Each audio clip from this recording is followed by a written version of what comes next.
Isang araw, may 6 na matatapang na mandirigma ang nakatayo sa gitna ng isang malawak na battlefield, kalaban ang isang higanteng dragon. Nakakatakot ang itsura ng dragon na yun at taglay nito ang napakalakas na mahika.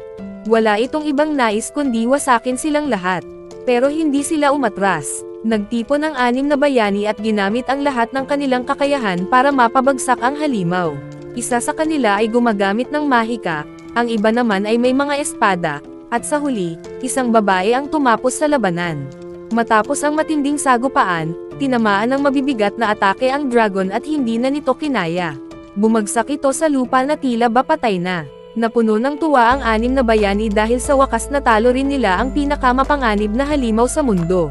Ang halimaw na pumatay ng mahigit 150 milyon na tao. Sila lamang ang 6 na nakaligtas sa labang yun. Pagkatapos noon, tahimik silang naupo, malungkot na iniisip kung ano pa ang mangyayari sa buhay nila pagkatapos ng lahat. Ang bida ng ating kwento ay si Derza, at siya ang pinakaapektado sa lahat. Pinilit niyang palakasin ang loob ng kanyang mga kasamahan at sinabi, "Sana nagkaroon ako ng pagkakataong iligtas ang lahat ng namatay, sana pati ako ay namatay kasama nila."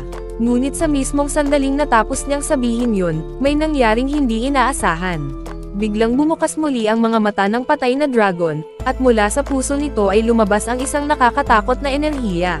Ramdam agad ito ng 6 na bayani, ngunit wala ni isa sa kanila ang nakakaintindi kung ano ang nangyayari o kung paano nila haharapin ulit ito. Isa sa kanila ang mabilis na nakapansin sa sitwasyon at nagsabi, "Huwag kayong matakot.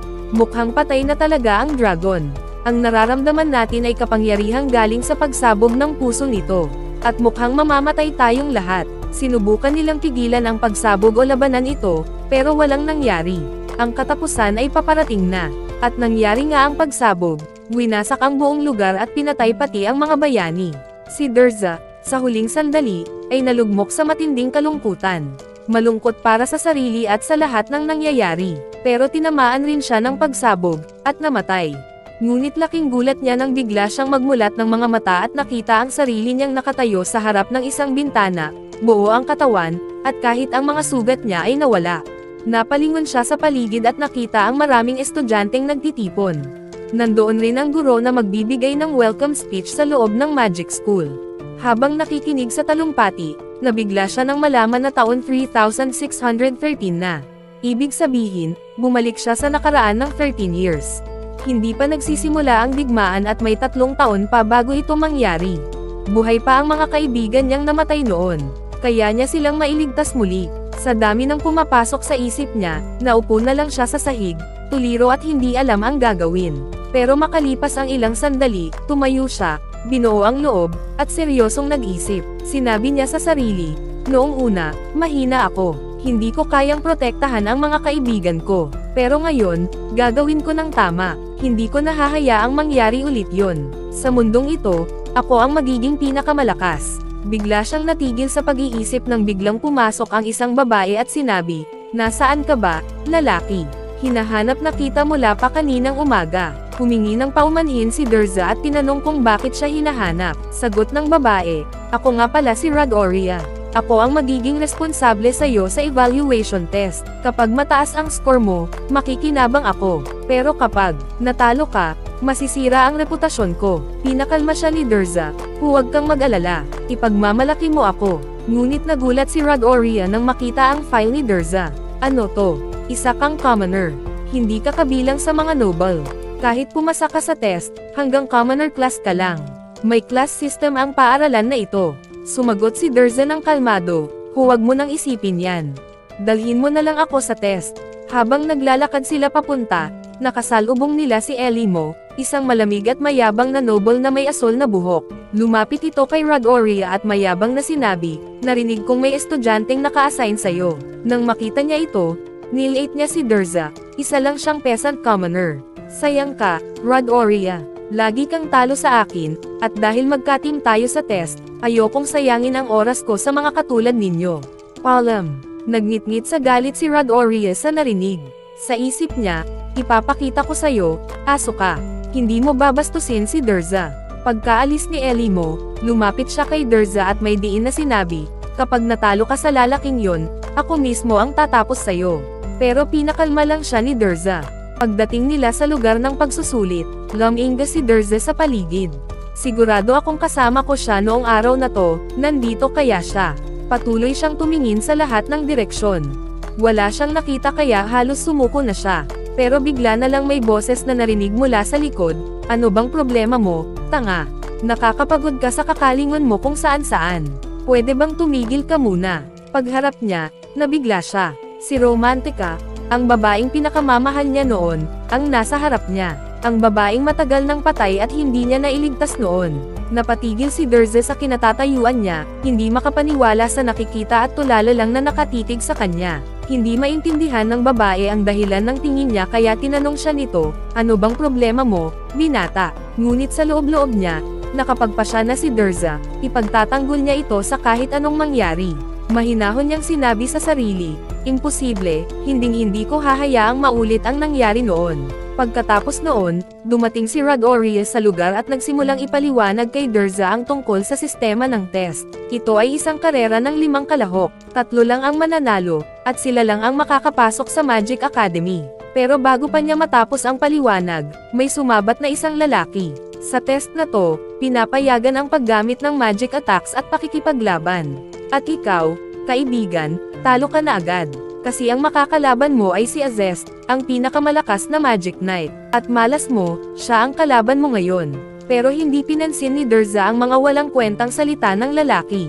Mas nakatuon ang mga mata niya kay Azest, dahil isa ito sa 6 na bayani noon na lumaban hanggang sa huli. Si Rod Orion naman, nang makita si Azest, bigla siyang nawalan ng gana at parang siguradong matatalo sila.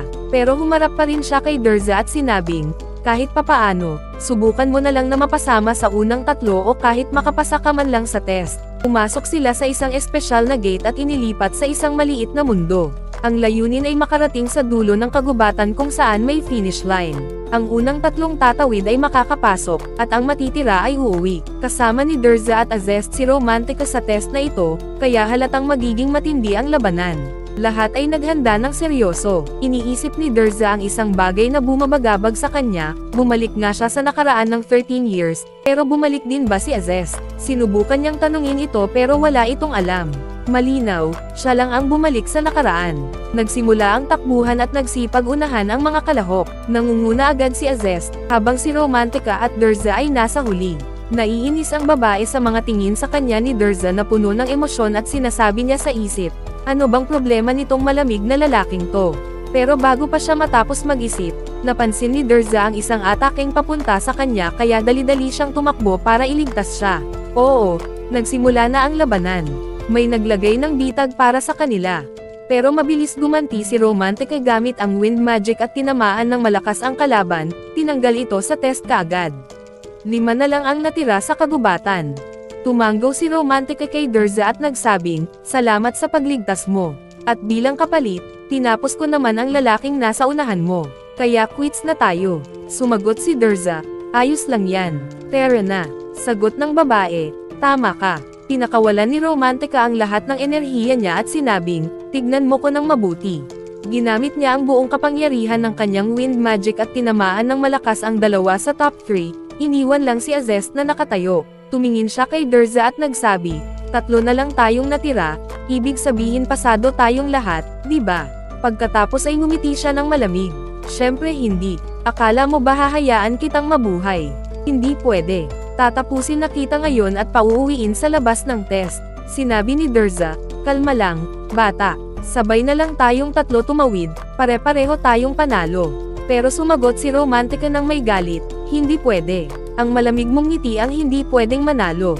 Dapat ka nang umalis ngayon. Dahil mabait ako, binibigyan kita ng huling pagkakataon."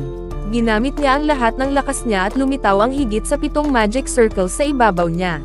"Binalaan na kita," sigaw niya. Pinakawalan niya ang isang napakalakas na magic strike na halos bumasag sa hangin. Akala niya tapos na ang laban kaya iniwan niya si Derza. Pero bigla niyang narinig ang isang boses mula sa likod. "Magaling.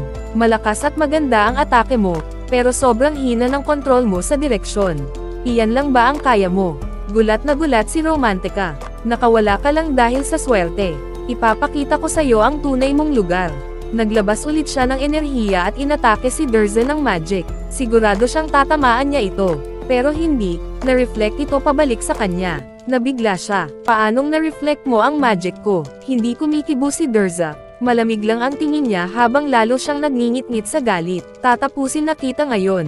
Sunod-sunod ang mga atake niya, pero nakatayo lang si Durza sa isang lugar, bawat hampas ay tinatabig lang ng kamay niya. Tumingin siya kay Romantica, pinaga niya ang counter sa kanyang mga mata, at sinabi, malakas ka, pero sobra na tayong nagsasayang ng oras. Simulan na natin ang totoong laban. Ginamit niya ang kakayahan niya at binalik sa kanya ang magic circle na nilikha nito. Pagkatapos, inactivate niya ang frictionless magic sa sarili kaya umangat ang katawan niya. Naglabas siya ng apoy sa likod na nagtulak sa kanya pasulong ng napakabilis. Goodbye. Kita tayo sa class, teammate, sabay lipad niya na parang rocket papunta sa finish line. Hindi na siya nahabol ng kahit sino. Si Romantica naman ay napaupo sa lupa, gulat at hindi makapaniwala, habang hinihintay ang resulta ng test na puno ng pait. Sa kabilang banda, si Azest ay nasa labas na ng kagubatan at halos tapos na ang test, pero hindi niya inaasahan ang darating. Dumating ang alamat, si Durza. Nang mapagtanto ni Azest na aabutan siya ng lalaki, agad niyang binago ang direksyon at lumabas ang higit sa 100 magic circles. Tatapusin na kita bago ka pa makarating, sigaw niya. Pero alam na ni Durza ang gagawin. Boom! Kinansela niya ang magic niya kagaya ng ginawa niya sa kapatid nito. Naintindihan ni Azest kung paano niya natalo si Romantica, spell reflection ang ginamit niya. Sinubukan niyang muli, hindi kita hahayaang mauna sa akin. Tatapusin kita. Lahat ng magic niya ay pinakawalan niya. Ito ang hindi mo kayang i-reflect. Ngunit hindi niya alam, ito mismo ang plano ni Durza. Ginamit niya ang spell niya pabalik, tumama ito sa likod at ginamit niya ang lakas ng pagsabog para lagpasan siya ng napakabilis. Tumayo si Durza sa harap niya at malamig na sinabi, ang problema mo, puro pagpatay lang ang iniisip mo. Ako ang panalo sa test na to. Natapos ang test, si Durza ang first place, sumunod si Azest, at pangatlo si Romantica. Pagkatapos noon, naghanda na silang ilipat sa kani-kanilang klase. May mahalagang pagpupulong para pagdesisyonan kung sino ang mapupunta sa Class Alpha at sino sa Class Beta. Kilala ang paaralang ito sa mahigpit na class system kung saan mga noble lang ang pinapayagang pumasok sa Class Alpha. Kaya't automatikong ipinadala si Durza sa Class Beta. Binigyan siya ng rekomendasyon ni Professor Bridget para maisama sa Class Alpha, pero tinanggihan ito. Sa huli, sa Class Beta siya napunta. Ganoon din si Romantica kaya hindi siya makapaniwala sa nangyayari. Pagpasok nila sa classroom, halos masuka si Romantica sa itsura ng paligid, madumi, sira, at nakakadiri. Nilinggan-lingon niya ang paligid, sobrang inis sa araw na dinala siya rito. Habang nagtuturo ang guro, sobrang pangit ng paraan niya ng pagtuturo kaya walang nakakaintindi sa klase. Nagsimula na siyang magduda sa sistema, pero hindi iyon ang pinaka-nakakainis sa kanya, mas nainis siya sa malamig na ngiti ni Durza na nakaupo sa harap niya. Si Durza naman ay naaalala ang paghingi ng tawad ni Professor Bridget sa kanya dahil hindi siya mailagay sa Class Alpha. Tumutol kasi ang mga guro at karamihan dahil isa lang siyang commoner. Pagkatapos ng klase, naupo si Romantica, pan ng inis at panghihina sa mga nangyari sa araw na yon. Biglang may lumapit sa kanyang estudyante mula sa Class Alpha. Nginitian siya nito at malugod na binati. Umamin ito na matagal na niya itong hinahangaan at gusto niya itong yayain lumabas. Inalok din siya nitong sumali sa Blue Moon Party at binigyan pa ng gintong regalo para lamang pumayag siya. Natarante si Romantica at hindi alam kung paano sisigot. Kaya sabi ng lalaki, pag-isipan mo muna. Hihintayin ko ang sagot mo. Sa sandaling iyon, lumitaw si Durza sa tabi niya at nagsabi, mukhang sobrang patay na patay siya sayo. Nabigla si Romantica, napaupo sa sahig at sigaw niya, saan ka galing? Anong gusto mo? Sagot ni Durza, may pareho rin akong alok, gusto kong sumali ka sa party na bubuuan ko. Tumawa si Romantica at sabi niya, katatapos lang akong alukan na sumali sa Blue Moon Party, ang pinakamalakas na party sa buong paaralan. Kapag sumali ka doon, siguradong tagumpay na agad. Sa tingin mo ba iiwan ko yun para sa party mo? Syempre hindi. Tahimik lang si Durza pero sa isip niya, sa nakaraan kong buhay, yan ang pinakamalaking pagkakamali niya, ang sumali sa party na yon. Kailangan kong baguhin ang desisyon niya. Sabi niya kay Romantica, alam ko na yan ang isasagot mo kaya ito, may dala akong liham. Iiwan ko lang to. Basahin mo at pag-isipan. Saka mo ako sagutin. Akala ni Romantica ay love letter iyon kaya patuloy niya itong pinagtawanan. Pero bago umalis si Durza, Sabi niya, itapon mo yan pagkatapos mong basahin. Umalis na siya pagkatapos. Maya-maya, nakakaramdam ng kaba si Romantica kaya binuksan niya ang liham. Nang mabasa niya ito, bigla siyang nagalit at halatang tinamaan siya sa isang masakit na bahagi ng kanyang nakaraan. Habang naglalakad si Derza, may hinahanap siyang isang tao sa isip niya, isang babaeng nagngangalang Pram. Papunta ito sa training arena kaya sinundan niya ito para manood. Sa sandaling iyon, dumating si Romantica at gustong kausapin si Derza pero pinatahimik niya ito, manood ka lang at huwag maingay. Nang tumingin siya sa ring, nakita niya si Pram. Namangha siya sa itsura nito at nakaramdam ng kakaibang pakiramdam.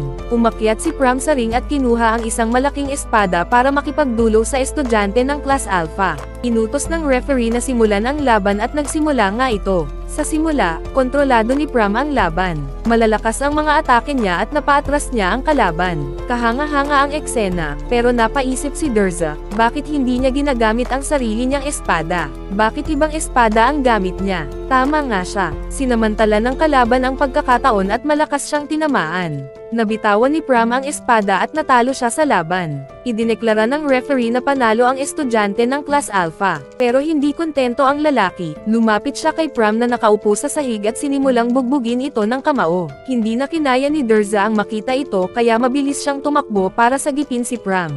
Nagpatuloy sa pang-aasar ang lalaki kaya napuno ng galit si Derza at sigaw niya, anong problema mo sa kanya, gago ka? Dahil ba mabigat ang mga atake niya? Lalong nagalit ang lalaki at tinire si Derza ng espada, pero nasalo ito ni Derza gamit ang kamay niya at nabasag pa ang espada ng kalaban. Tiningnan niya ito ng may matinding galit at malamig na tinig niyang sinabi, umalis ka na bago pa ako mawalan ng pasensya. Nang inag sa takot ang lalaki, sabay sabing, tandaan mo ang mukha kong to, at saka umalis. Dinala ni Pram si Derza sa klinik at binalutan ang sugat sa braso niya. Nagpasalamat siya kay Derza dahil iniligtas siya. Ngumiti si Derza at sagot niya, huwag kang mag-alala, ayos ka lang. Dahil sa kabaitan niya, unti-unti siyang nagustuhan ni Pram. Mula noon, naging magkaibigan na silang tatlo, si Derza, Romantica at Pram. Mukhang sasali rin si Pram sa party na bubuuan ni Derza. Pagkatapos nito, lumapit si Romantica kay Derza at tanong niya, paano mo nalaman ang laman ng sulat? Hindi ko naman sinabi kahit kanino. Dapat mong ipaliwanag kung paano mo nalaman lahat yan. Sagot ni Derza, may isang mayamang merchant sa East, isang commoner. Pero gusto niyang maging noble kaya bumili siya ng titulo sa isang mahirap na noble. Nagulat si Romantica sa nalaman ni Derza at doon niya naintindihan kung bakit siya napunta sa Class Beta imbes na Class Alpha. Sabi niya, at ano naman ang kinalaman nito sa desisyon kong sumali sa Blue Moon Party? Wala namang dahilan para pigilan mo ako. Sagot ni Derza, meron. Isipin mo, kapag nalaman ng mga miyembro ng party na yun na isa kang commoner, pareho pa rin kaya ang trato nila sayo? Syempre hindi. Sinabi ko lang ang alam ko. Ang desisyon ay nasa'yo. Kaya, sasali ka ba sa party ko, Romantica? Pagkatapos mag-isip, napaniwala siya ni Derza. Pumayag siyang sumali sa party. Inabot ni Derza ang kamay niya at nagkamay sila, ramdam ang tahimik na kumpiyansa sa pagitan nila. Kinabukasan, magkasama sina Derza, Romantica at Pram na pumunta kay Professor Bridget Et para opisyal na buuin ang sarili nilang party. Pagpasok nila sa opisina, tanong ni Bridget Et, bakit gusto mong bumuo ng party? Sagot ni Derza, gusto kong marating ang Class Alpha. Alam kong mahirap ang daan pero sigurado akong kaya naming magtagumpay.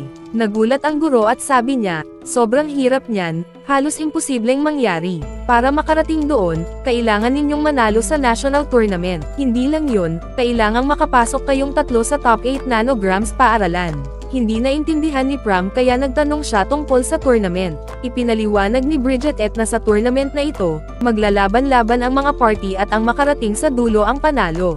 Pero hindi ito kasing simple ng tunog nito. Lagi nang panalo ang mga party ng Class Alpha dahil kompleto sila sa training halls, mahuhusay na guro, advanced na sandata, at lahat ng kagamitan. Samantalang ang Class Beta ay mahirap at wala pang naipapanalong tournament. Nang marinig yun ni Romantica, nawalan siya ng gana. Talo na tayo kahit hindi pa tayo nagsisimula. Ayoko na. Pero sagot ni Derza, hindi na nanalo ang Class Beta dahil sa bulok na sistema ng paaralan na naghahati sa mga klase at nagtatanim ng kawalang katarungan. Huwag kang matakot, habang magkasama tayo, mananalo tayo. Napangiti si Bridget sa mga salita niya at sabi niya, kapag nagawa ninyo ito, susuportahan ko kayo ng buo. Baka kaya nating baguhin ang sistemang ko. Matapos buuin ang party, nadaanan nila ang training area ng Class Alpha. Pan ito ng kagamitan at maganda ang pasilidad. Inaasahan ni Romantica na ganito rin ang mapupuntahan nila, pero ikinagulat niya nang dalhin siya ni Derza sa isang bulok, maduming lugar na halos gumuho na. Lalong natakot si Romantica nang makita niya ang mga daga sa loob. Gusto na sana niyang umalis pero pinigilan siya ni Derza. Ito lang ang lugar na ibinigay sa atin ni Bridget kaya tumulong ka na lang at linisin natin ito. Walang nagawa si Romantica kundi pumayag. Samantala, tulog lang si Pram sa hagdan sa labas. Nang pumasok siya kalaunan, nagulat siya dahil malinis at maayos na ang lugar. Si Romantica lang ang sobrang pagod kaya nakaupo na ito sa sahig. Pero hindi pa rin siya pinalampas ni Derza. Tayo na, mag-training tayo. Sandali lang, magpahinga muna ako. Ang hirap mo namang kasama, sagot niya. Hindi pwede. Kung gusto mong marating ang Class Alpha, kailangan mong magsipag, tugon ni Derza. Naalala ni Romantica ang dami ng mas malalakas sa kanya kaya napilitan siyang sumunod. Gumuhit si Derza ng bilog sa pader at sabi niya, tirahin mo yan. Nagpalipad si Romantica ng magic arrow at tumama ito sa gitna ng target. Gusto kong tamaan mo ang parehong punto ng 7 beses pa, sabi ni Derza. Sinimulan niya ito. Kahit may ilang sablay, maganda pa rin ang resulta. Magaling. Para sa umpisa, maayos yan. Simula ngayon, pulalakasan pa natin ang accuracy ng mga tira mo. Gumuhit si Derza ng bilog sa sahig at naglagay ng bola sa harap nito. Simple lang ang task mo. Paabutan mo ang bola sa gitna ng bilog nang hindi ito hinahawakan. Nagulat si Romantica. Paano ko gagawin yan? Sa tingin mo ba bruha ako? Ngumiti si Derza. Syempre bruha ka. Nabigla si Romantica pero sinubukan niya ito. Pinalabas niya ang kanyang kapangyarihan sa bola kaya bigla itong umangat sa ere. Pero dahil hindi pa niya alam kung paano ito kontrolin, bumagsak lang ulit ito sa lupa. Sabi ni Derza, eksakto. Ganyan mismo. Magaling. Magpapatuloy ka lang sa pag-ensayo hanggang sa mapatama mo ito sa gitna ng bilog. Pagkatapos noon, lumapit si Derza kay Pram para sanayin din siya. Alam niya mula sa nakaraan niyang buhay kung gaano kalakas ang kapangyarihan ni Pram sa espada, at sa panahong ito, dapat ay nasa rurok na ito ng lakas niya. Kaya tinanong niya ito, bakit malaking espada ang ginamit mo kahapon noong nakipaglaban ka sa lalaking yun? Hindi ba't ang tunay mong sandata ay manipis at maliit? Ibinaling ni Pram ang tingin niya sa lupa at sinabing, tama ka. Pero ginawa ko yun dahil may dahilan ako. Kung gusto mong malaman, sumama ka sa akin at ikukwento ko sa iyo ang lahat. Sumama naman si Derza sa kanya. At natuwa si Pram dahil pinapakita nitong may pakialam ito sa kanya. Pagpasok nila sa loob, dumiretso agad si Pram sa espada at nagsimulang magsalita. Ipinanganak ako mula sa isang karaniwang babae at labis ko yung kinamuhian. Pero sinabi ni Mama sa akin na ang tatay ko ay isang noble. Ibinigay raw ng ama ko ang espada na ito bilang regalo nang malaman niyang buntis siya sa akin. Ito lang ang tanging bagay na iniwan niya kaya itinuring ko itong pinakamahalagang pag-aari ko sa buong buhay ko. Sinimulan kong magsanay gamit ito noong 6 na taong gulang pa lang ako. Ginawa ko yun kasi gusto ko, pero bago mamatay si Mama, sinabi niya sa akin, ang ama mo ay nasa ibang mundo na hindi mo na mararating. Huwag ka nang pupunta sa kanya. Pero hindi ko matanggap yun. Gusto kong malaman kung mahal niya ba talaga si Mama. Kaya pumunta ako sa lungsod at tinanong ang panday tungkol sa halaga ng espada. Sabi niya, walang halaga ang espada na yan. Simula noon, parang gumuho ang mundo ko. Na-realize ko, hindi niya talaga mahal si Mama. Ibinigay niya lang to para lang makawala sa responsibilidad. Doon ko ipinangako sa sarili ko na hindi ko na muling gagamitin ang espada ng taong yun. Mula noon, puro malalaking espada na lang ang ginamit ko. Tahimik na nakinig si Derza. Napukaw siya sa kwento ni Pram at naalala niyang sa nakaraan niyang buhay, ito talaga ang espada na ginagamit niya. Umalis siya habang pinapanood si Pram na nagsasanay gamit ang karaniwang espada, at iniisip ang lahat ng narinig niya. Samantala, si Romantica ay nakarating na sa puntong kayanan niyang galawin ang bola at maabot ang bilog, pero hindi pa eksaktong sa gitna. Nang lumapit si Derza sa kanya, namula ang mukha niya at bigla niyang naalala ang lalaking mula sa Class Alpha na nagbigay sa kanya ng regalo noon para ipakita ang pag-ibig nito. Naalala niya rin na baka katulad ng espada ni Pram, may nakatagong halaga rin ang Reg Along yun. Dahil doon, dumiretso si Durza kay Pram at sinabi, gusto kong makita ang espada mo. Pero tumanggi si Pram at sinabing, naibenta ko na yon. Hindi mo na yon makikita kailanman. Nagulat si Durza, dalhin mo ako kung saan mo ito ibinenta, sabi niya. Dinala siya ni Pram sa palengke kung saan niya ibinenta ang espada.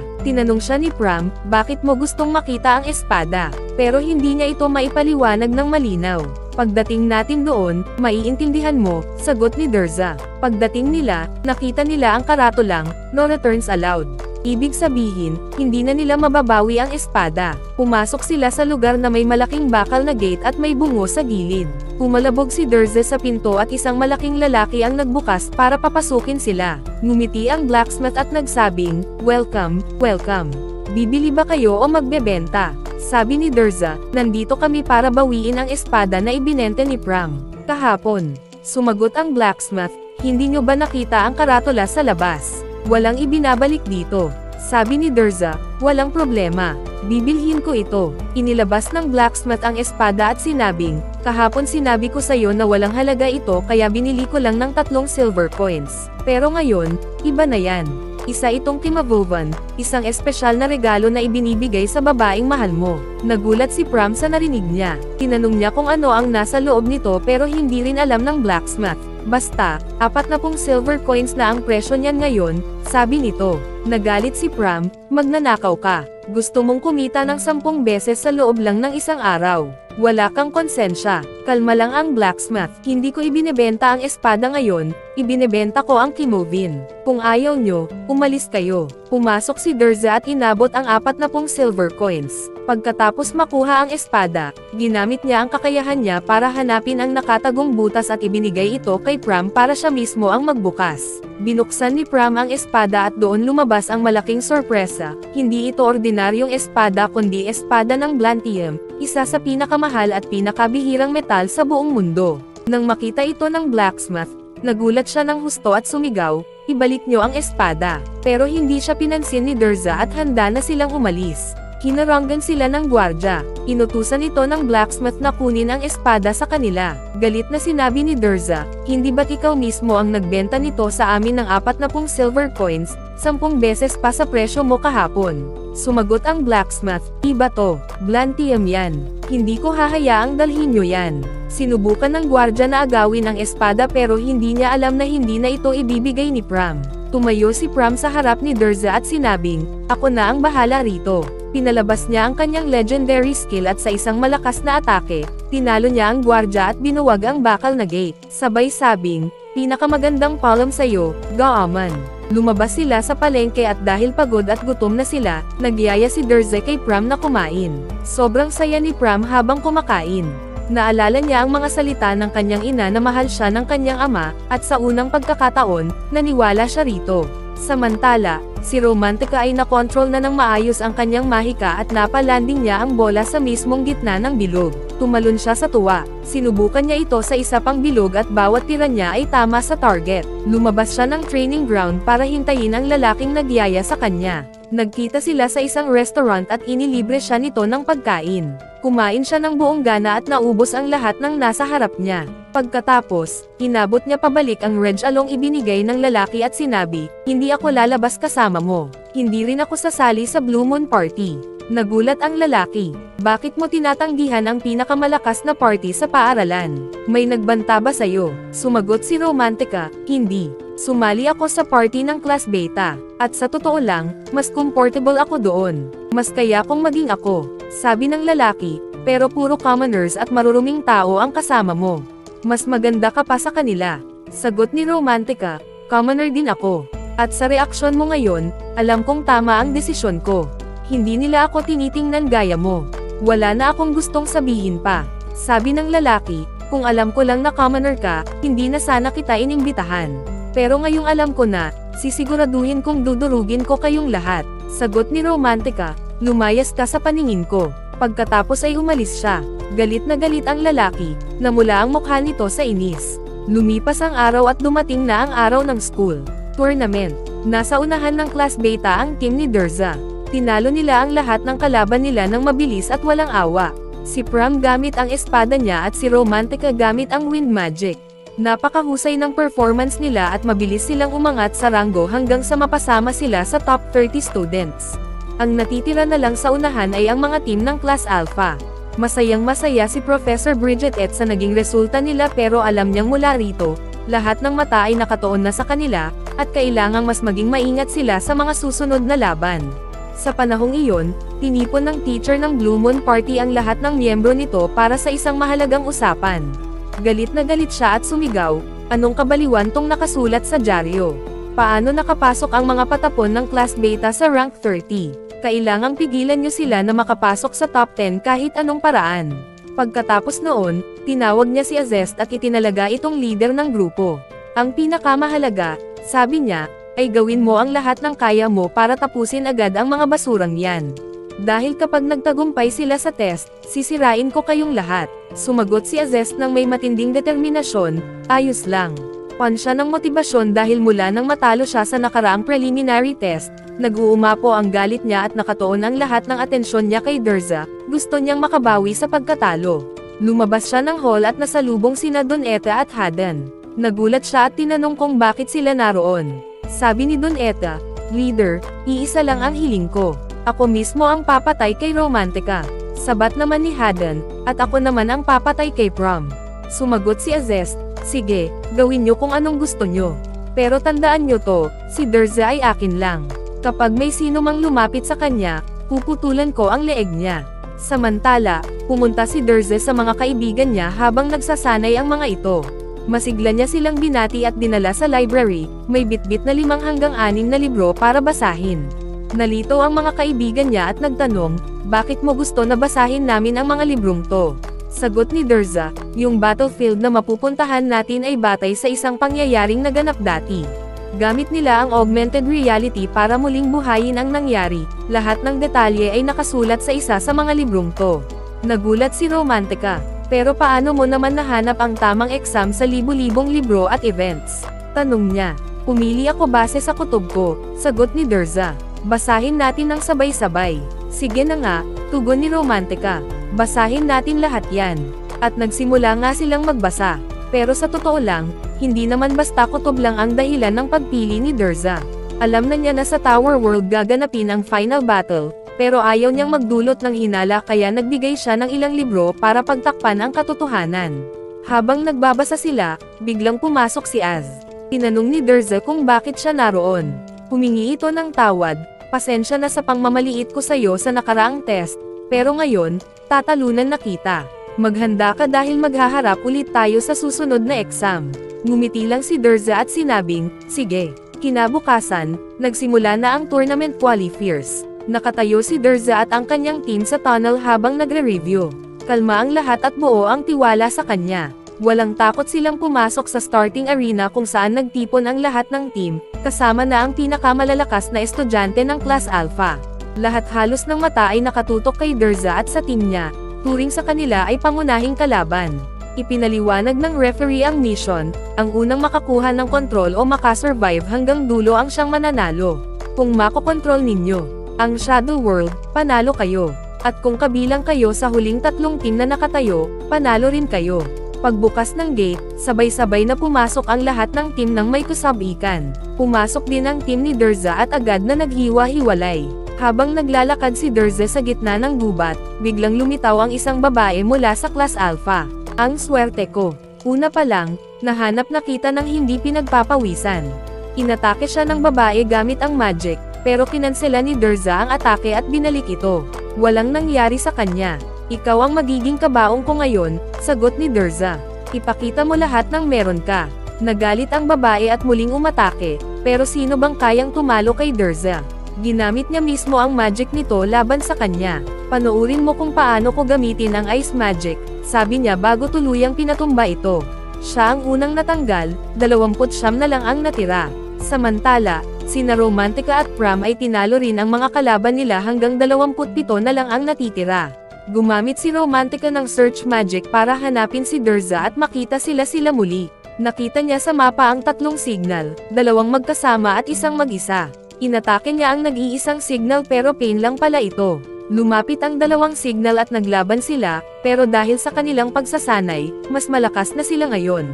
Na-corner nila ang kalaban at mabilis na natapos ang laban. Tama ang hinala mo, si Derza ngayon. Pinapanood lang niya ang laban para makita ang progreso nila. Pagkatapos, sumama siya sa kanila at kalmado silang naghintay habang nababawasan ang mga kalaban. Biglang bumuhos ang ulan kaya nagtago sila sa ilalim ng puno. Nag-iba ang ihip ng hangin. Ipinaliwanag ni Derza, nasa loob na tayo ng clock tower.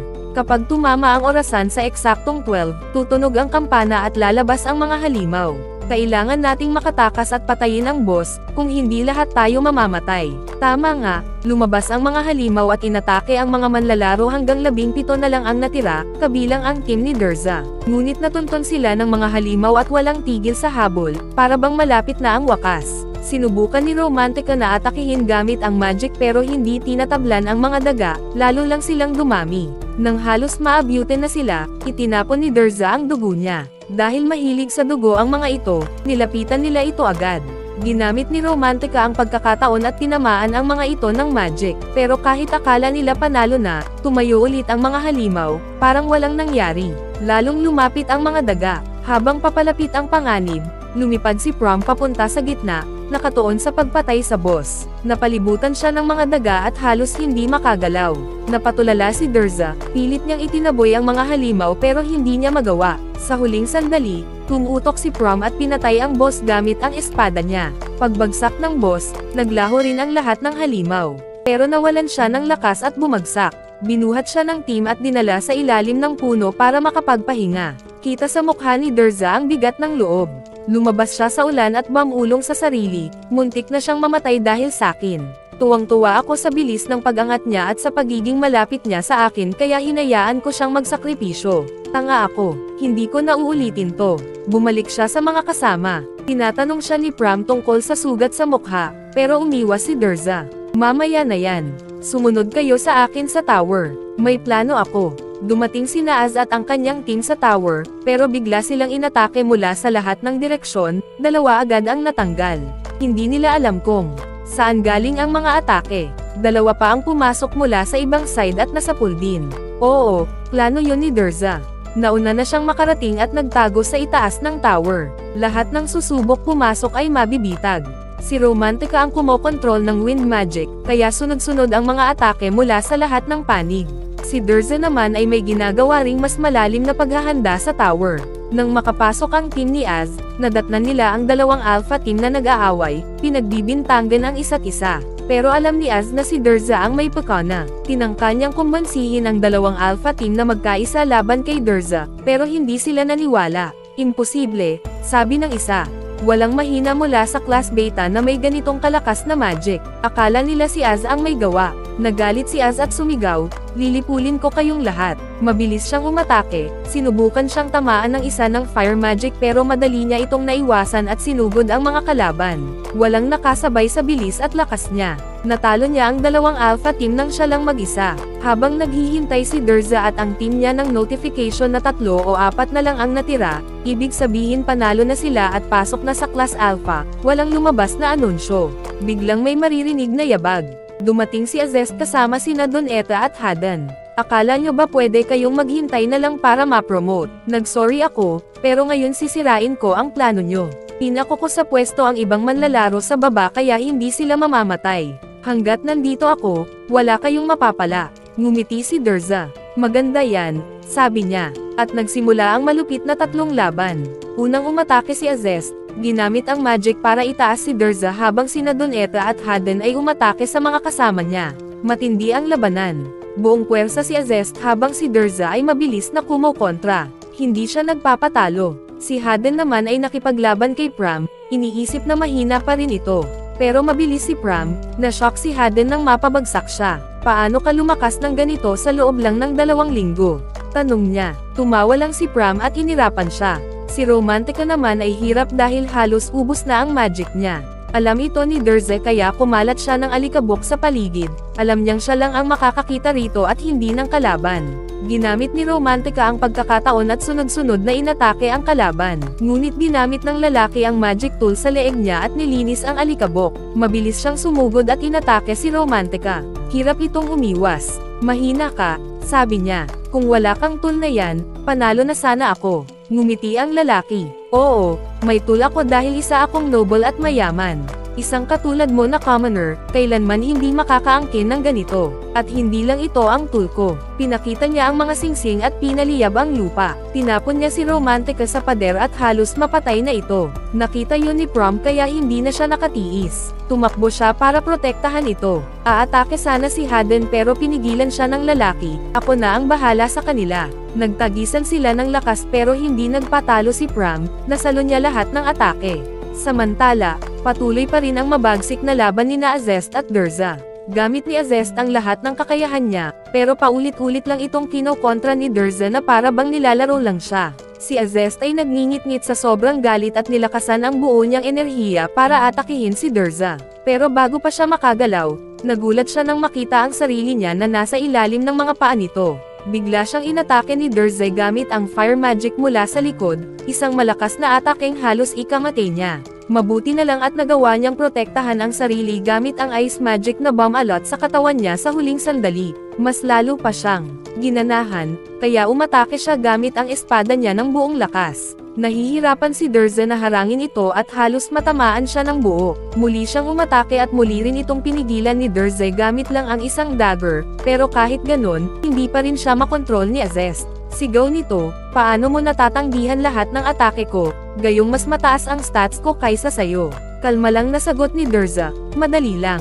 Umiikot lang yan sa paggamit ng utak. Naalala ni Durza ang nakaraan, kung gaano kalakas si Azest noon at wala talagang makatalo sa kanya. Tumingin siya rito at sabi, hindi ka ba na-enjoy? Kita ko sa mukha mo na gusto mo talagang talunin ako. Sige, ipakita mo sa akin ang buong lakas mo. Ngumiti si Azest at sabi, kung yan ang hiling mo, ipapakita ko sa iyo ang wakas. Itinaas niya ang espada at ginamit ang sikreto niyang estilo. Biglang nagbago ang buong paligid, naging yelo ang lahat, at may lumitaw na trono ng yelo. Umupo siya rito at mariing sinabi, Palasyo, tingnan natin kung makakatakas ka pa rito. Sunod-sunod na umatake ang ice magic mula sa lahat ng direksyon. Matatag niyang tinanggap ang lahat ng atake at mariing sinabi, ako ang babaliktad sa laban na to. Isa-isang winasak ni Durza ang mga atake. Nagulat si Azest, anong klaseng kapangyarihan yan? Sabay sabak muli, pinagsama niya ngayon ang espada at magic niya. Gamitin natin pareho. Tingnan ko kung paano mo to sasalajin. Nagulat si Durza sa nakita. Ito ang pinakamalakas na teknik ni Azest mula sa kanyang nakaraang buhay. Paano niya ito na-develop ng ganito kabilis? Matatalo ba ako ngayon?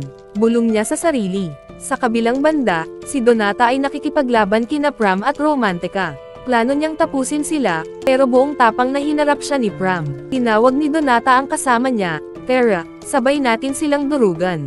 Sabay silang umatake mula sa magkaibang direksyon para lituhin si Pram.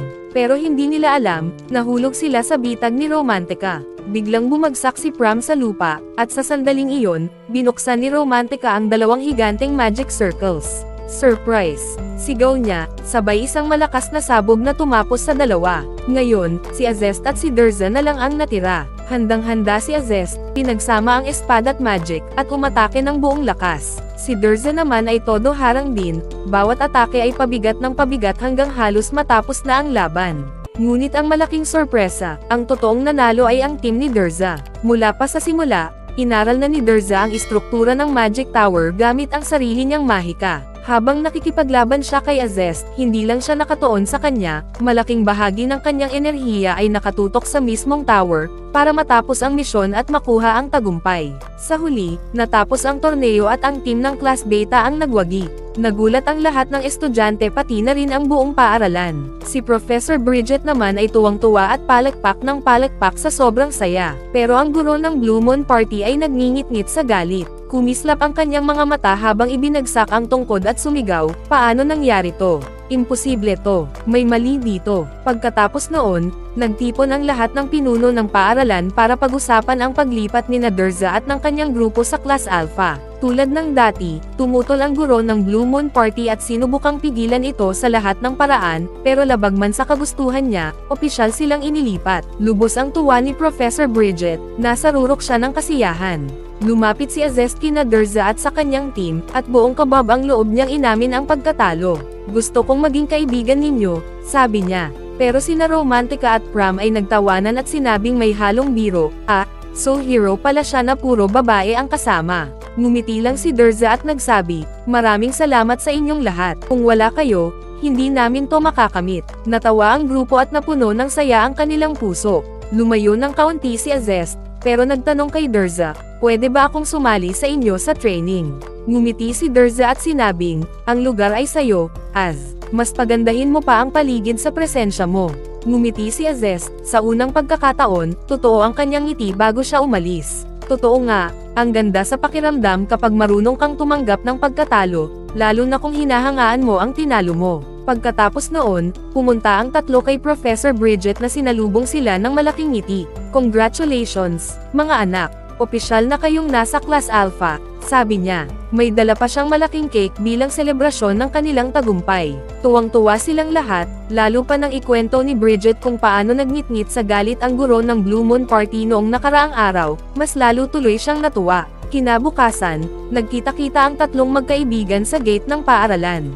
Nagdesisyon silang maglaro at magdiwang ng kanilang panalo sa national tournament. Sa totoo lang, ayaw sana ni Derza dahil gusto niyang gamitin ang oras para magpalakas at maghanda sa paparating na sakuna. Pero pumayag na rin siya bilang araw ng pahinga. Pumunta sila sa isang game shop, bumili ng bagong damit, nagpalit ng ayos, at naglaro ng masaya. Sumama rin si Azez sa kanila, at buong araw silang naglaro, nagkatuwaan, at mas lalong naging malapit sa isa't isa. Pagkatapos ng araw, nagpaalam si Azez at sinabing, magkita tayo bukas sa Class Alpha. Kinabukasan nga, 4 na silang nagtipon para mag-ensayo bago magsimula ang klase. Ang ganda ng atmosphere, puno ng sigla. Nag-ensayo si Azez kasama nila, katulad ng ginawa noon ni Romantica. Sinubukan niyang ilagay ang bola sa gitna ng bilog pero nabigo siya sa unang beses. Kinuha ni Romantica ang bola, itinama ito sa tamang pwesto, at lahat ay pumalakpak. Napangiti siya sa tuwa. Pagkatapos, pumasok na silang lahat sa Class Alpha. Napamangha sila sa ganda ng hall, sa mga makabagong kagamitan, at sa kahusayan ng guro sa pagtuturo. Halos hindi sila makapaniwala na naroon na sila. Pagkatapos ng klase, nilapitan ni Derza ang guro at mahinahong nagsabi, may gusto akong pag-usapan na mahalaga. Nagulat ang guro at hindi agad naintindihan, kaya dinala niya ito sa isang pribadong lugar para makinig. Kinuha ni Derza ang isang papel at iniabot ito sa guro, sabay sabing, gusto kong kunin ang misyon ng pagprotekta sa tower. Nabigla ang guro at nagtanong, paano mo nalaman ang tungkol sa tower na yan? Tumanggi muna siyang ibigay ang misyon bago marinig ang buong detalye. Doon sinabi ni Derza, ang Dragon Spear, ang bihirang bato, ay nasa loob ng tower na iyon. At sa loob lamang ng 10 oras, kapag hindi natin ito naprotektahan, mananakaw ito ng mga tagalabas. Nang marinig iyon, nayanig ang guro at nagtanong, saan mo nakuha ang impormasyong yan? Sagot ni Derza, hindi na mahalaga kung saan ko nalaman. Ang importante, ay record mo agad ang kahilingan ko para maprotektahan natin ang lahat. Lumipas ang eksaktong 10 oras. Dumating ang isang lalaki sa pinuno ng tower at nagsabi, may naganap na pag-atake sa Alex Tower. Nagulat ang pinuno, agad niyang binuksan ang file ni Derza at napabulong, nangyari nga tulad ng sinabi niya, sino ka talaga, Derza? Samantala, sa kabilang lugar, may isang batang lalaki na nagdadala ng pagkain para sa kanyang mga kapatid. Habang nagmamadali pa uwi, nabangga niya ang isang lalaki at natapon ang pagkain sa lupa. Nilapitan siya ng lalaki at iniabot ang kamay, bakit nagmamadali ka, bata? Nagsimulang magpaliwanag ang bata, pero imbes na tulungan siya, tinapakan ng lalaki ang tinapay at nilate pa siya, alam mo kung ano ang pinakamagandang mangyari. Ang mapanood mong mamatay sa gutom ang mga kapatid mo sa harap mo. Pagkatapos ay tinalikuran niya ito, sabay sabing, Palam, mahirap na aso. Lumapit ang isa sa mga tauhan niya at nagtanong, Boss, tatapusin ko na ba siya? Sagot ni Kumar, hindi. Hayaan mong umuwi siya sa mga kapatid niyang walang pagkain, para mamatay silang lahat sa harap ng mga mata niya. Pagkatapos ay tinawag niya ang lahat ng tauhan niya at agad silang nagtungo sa Alex Tower upang nakawin ito. Ang tower ay napapaligiran ng malakas na barrier sa lahat ng panig.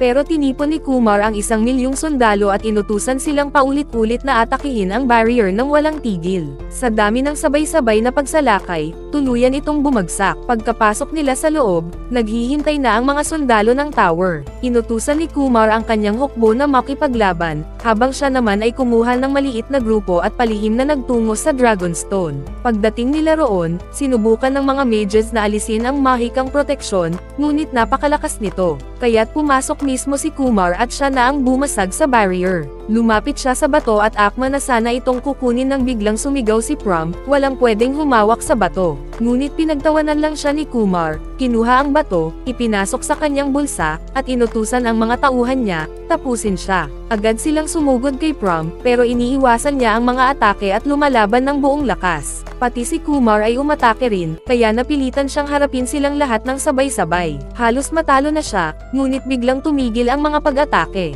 Lumitaw ang mahika ni Romantica sa paligid. Nagtatago pala siya sa simula pa lang at ngayon ay umatake gamit ang kanyang mga spell. Hindi alam ni Kumar at ng kanyang mga tauhan kung saan nanggagaling ang mga pag-atake. Ginamit ni Prom ang pagkakataon para patumbahin ang ilang sundalo hanggang si Kumar na lang ang natira. Pero sa tingin mo ba madali siyang tatalunan? Hindi. Kinontrol niya ang labanan, sinira ang isang haligi, at nadiskubre ang pinagtataguan ni Romantica. Pagkatapos ay nag-ipon siya ng enerhiya at pinalibutan ang sarili ng mga bato, sabay banta, mas mabuting walang kikilos, o lahat kayo'y mawawasak. Nagpatuloy siya sa matitinding atake habang sina Prom at Romantica ay pilit na lumalaban ngunit bigong makaganti. Nagdesisyon si Kumar na tumakas bago dumating ang mga bantay na reserba. Sa isang iglap, naglaho siya at nagtungo sa isang lihim na silid.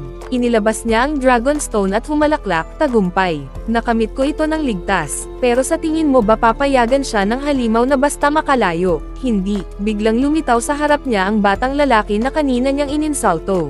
Kumusta, Kumar? Sabi ng bata. Ang kamay mong yan, malaking tulong sa akin para matagpuan ka. Naalala mo ba nung sinabi mong masaya kang mapapanood akong mamatay sa gutom kasama ng mga kapatid ko? Heto ako ngayon. Susunugan ko ang dugo mo gamit ang batong pinatay mo ang buong hukbo mo para makuha. At kukunin ko to mula sa'yo, sa marahas na paraan. Tumawa si Kumar nang may pangungutya. Sa tingin mo kaya mong gawin yan? Sige, ipakita mo sa akin. Pagkasabi niya nito, pinalabas niya ang isang napakalakas na magic attack na yumanig sa buong paligid. Akala niya, natapos na niya ang kalaban. Pero ang nakakagulat, binalik lang ang atake sa kanya. Oo, si Durza mismo ang nag-cancel ng spell at nagsabi, yan lang ba ang kaya mo?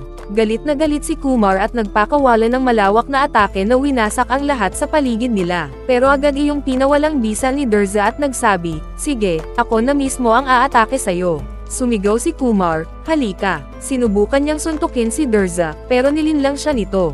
Ginamit ni Durza ang gravity magic para pabagsakin siya sa lupa. Kinuha niya ang bato mula kay Kumar at sinabing, tingnan mo, kaiya-hiya ka. Ipapakita ko sa iyo kung paano sumipsip ng enerhiya mula sa batong ito. At ginawa nga niya, inabsorb niya ang kapangyarihan ng bato, kaya mas lalo pang lumakas ang kanyang enerhiya. Pinatindi niya ang pressure sa katawan ni Kumar hanggang halos madurog ito. Pero ginamit ni Kumar ang isang forbidden magic, nabasag ang pagkakakulong niya, at bigla siyang nag-transform sa isang nakakatakot na halimaw. Sumigaw siya, kahit mamatay ako, isasama kita. Pagkatapos ay bigla siyang sumugod at sinuntok si Durza ng malakas, dahilan para tumilapon ito.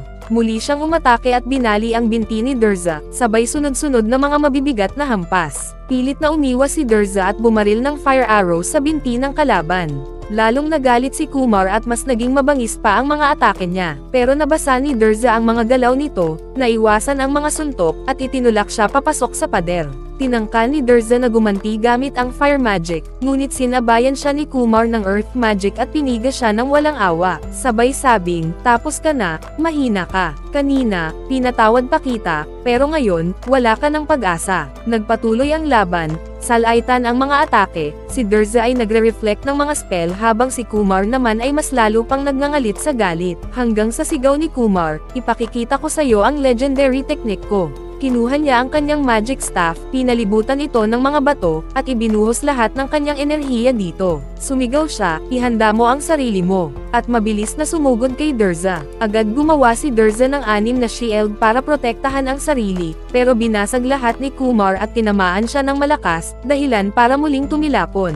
Napangisi si Kumar, labis ang yabang, akala niya siya na ang nagwagi. Pero ang totoo, habang nagdiriwang siya, matagal nang tinatanggal ni Durza ang spell sa staff. Hindi lang iyon, kinansela rin niya ang monster magic na ginamit ni Kumar para mag-transform. Nilapitan niya ito at sinabi, inabot ng oras bago kumabuwag ang mahika mo, dahil forbidden magic iyon. Pero ngayon, ito na ang katapusan mo. Palam. Tinangkapang lumaban ni Kumar, pero tinapos na siya ni Durza gamit ang Dragon Energy Strike, isang malakas na atakeng binura ang kanyang buong pagkatao, walang iniwan, walang natira. Doon natapos ang laban, tuluyang wala nang babalikang buhay si Kumar. Matapos ang tagumpay, tumayo si Durza na nakangiti at puno ng pagmamalaki. Alam niyang ang taong iyon ay pumatay ng napakarami sa kanyang nakaraang buhay. Mahinang sabi niya sa sarili, ang unang hakbang ay nagtagumpay. Kailangan kong ipagpatuloy ito hanggang maging handa ako sa lahat ng darating.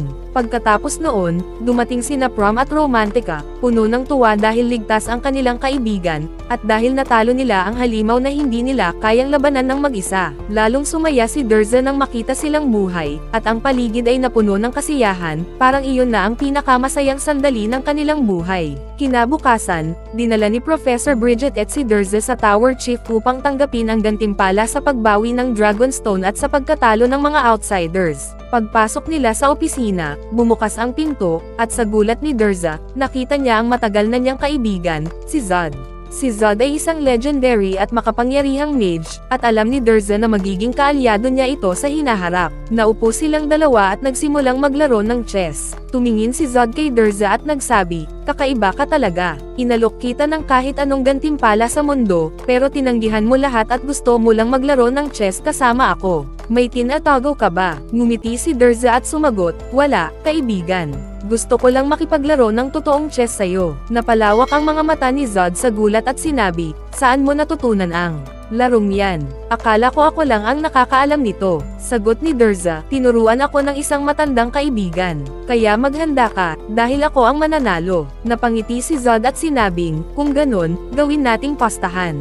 Pero ano ang ipupusta natin? Sigurado akong wala pang estudyante sa academy na kayang sorpresahin ako. Kinuha ni Durza ang isang luma at basag na bato na nakahandusay sa sulok, isang walang kwentang bagay na halos itapon na nila. Pero bigla niya itong inayos at ibinalik ang mahika nito. Nabigla si Zod at tinanong, paano mo yun nagawa? Sagot ni Durza, kung matalo mo ako sa larong ito, sasabihin ko sa'yo ang sikreto. Pero kung ako ang mananalo, kailangan mong tuparin ang isang hiling ko. Sagot ni Zod, sang-ayon ako. At nagpatuloy silang maglaro ng puno ng kasabikan at tensyon. Samantala, sa gabing iyon, nakaharap ni Az ang arroganting leader ng Blue Moon Party. Galit na galit itong sumigaw, bakit tumigil ka sa pagsasanay kasama ng team natin? Narinig kong sinasayang mo ang oras mo sa mga walang kwentang commoners. Iwanan mo sila ngayon din, o aalis ka sa Blue Moon Party ko. Mamili ka. Tahimik na tinanggal ni Azest ang emblem ng party mula sa kanyang dibdib, at itinapon ito sa harapan ng leader.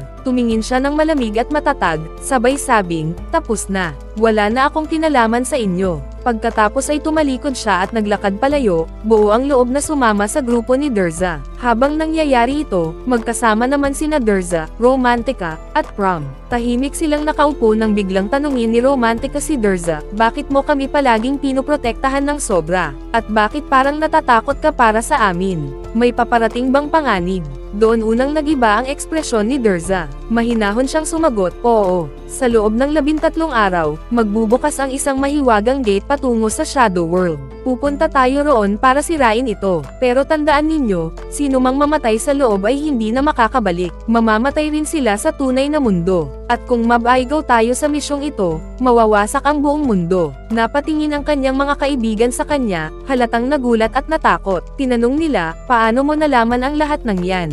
Bubuksan na sana ni Durza ang kanyang bibig para sagutin sila, pero agad siyang pinigilan ni Romantica. Huwag mo nang sabihin, sabi niya. Alam kong isang delikadong sikreto yan na hindi pa namin dapat malaman. Pero sa mukha mo pa lang, sigurado kaming totoo lahat ng sinabi mo. Tumayo siya at matatag na nagsabi, simula ngayon, maniniwala kami sa'yo. Nasa likod mo kami, Durza. Ngumiti si Derza ng malalim, puno ng pasasalamat at tuwa sa tiwala ng kanyang mga kaibigan. Mabuti, sabi niya. Pagkatapos noon, nagsimula silang lahat na mag-ensayo ng mas seryoso at mas tumatag pa. Pati si Zest ay sumali sa kanila at nagsanay ng may matinding determinasyon. Pan ng enerhiya ang paligid at araw-araw ay mas lalo silang lumalakas. Pero wala pa rin ni isa sa kanila ang tunay na nakakaalam kung ano ang naghihintay sa kanila. Mabilis lumipas ang mga araw. Nagsuot ang tatlo ng kanilang espesyal na kasuotan, at makikita sa kanilang mga mukha ang matinding determinasyon. Maging si Zest ay handa na rin, suot ang kanyang gamit sa pakikipaglaban, dahil alam ng lahat na ang paparating ay isang tunay na pagkawasak. Dito muna huminto ang kwento. Kung gusto mong malaman kung ano ang susunod na mangyayari, isulat mo ang iyong opinyon sa comments, kaibigan. Kapag lumabas na ang Season 2, agad ko itong i-upload sa channel.